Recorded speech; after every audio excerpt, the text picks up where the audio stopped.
You know what it is. You know what it is. I don't have to tell you what it is. It's International Compost Awareness Week, and we've got the right person on the line. Angelina Peone, good morning. How are you today? Great. Thanks, Bob. Good morning. How are you? Good. Glad you're there. Angelina is the recycling coordinator at the Ulster County Resource Recovery Agency. Compost Awareness Week. We should be aware of compost. Why? Compost is a wonderful thing. It's so important to gardeners and farmers and to our climate. So, yeah, we're really excited about Compost Awareness Week at UCRRA. No, my father-in-law, Sal, had a big compost pile in Florida. That was his pride and joy. That was like his favorite thing. Come on out. I want to show you the compost pile. Okay, sure. But we can. It's important for gardens and stuff. I want to ask you some stuff that we should not put in compost in a little bit because a lot of people are confused about that. But we can actually purchase compost, can we not, in Kingston? That's right. At UCRRA, our facility is located on Flatbush Road, and we manufacture compost from municipal yard waste and food scraps. And we use a technology called the aerated static pile of composting. So we force air through the piles for 30 days, and it reaches a very high composting temperature. And after 30 days, we remove it from the system. It cools down, and it matures, and then we sell it in bulk for only $30 per ton. So it is sold screened and unblended, and it's a wonderful product. At UCRRA, we're partners of the U.S. Composting Council, and we participate in their certified compost program. So we actually have our compost tested quarterly to meet really strict standards, make sure it's a great quality, and all that information is available on our website, which is UCRRA.org. UCRRA.org, correct. Now, I think that, let's see, my father-in-law was big on eggshells. It seems like that would take a while to break down, but you can put it, but eggshells are good for composting, right? Sure. Any material that was once a plant or an animal can be composted. So all food scraps, eggshells, coffee grounds, vegetable peelings and skins, those are all good materials to compost. There are just some things that you probably shouldn't compost at home. If you have a small pile, it's not going to get hot enough to break down properly, and that's where you can kind of get into the weeds, so to speak. With composting, you might get some odors or some critters coming to investigate, but it's very easy to compost at home and avoid all those problems. You just need to know a couple tips and tricks. Okay, let me ask you this. What about meat? Is there an issue with meat? I mean, I would think that flies would be a concern, but what about meats?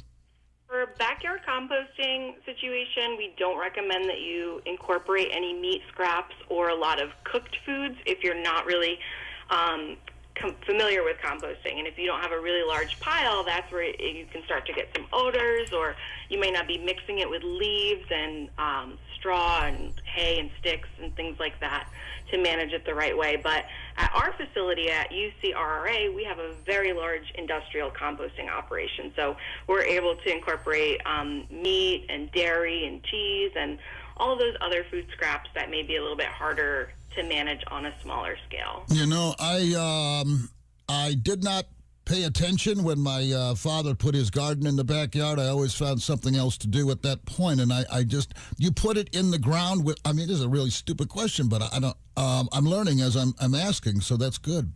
What do? You put it in the ground. You dig a hole, put the compost in there, and cover it back up. I don't know how that works. I got to tell you, Bob, there's no silly questions with composting. There's really only a few tips or tricks to really get you started and to be very successful. You can mix materials together, like organic materials like leaves, sticks, twigs, grass clippings, garden trimmings or prunings and things like that. You mix those materials together, and you can do that in a big open pile, or you can use a container like a compost bin or a tumbler. And just a little bit of maintenance. You want to make sure that that pile is mixed appropriately and that it's moist all the time. Moisture is very important to the composting process. So you want to make sure if you're composting your food scraps that you're always burying them in the pile and covering it up with lots of leaves. And you can make compost very successfully by just doing a couple maintenance tips like that. We're with Angelina Peone, the recycling coordinator at Ulster County Resource Recovery Agency. The website is UCRRA.org.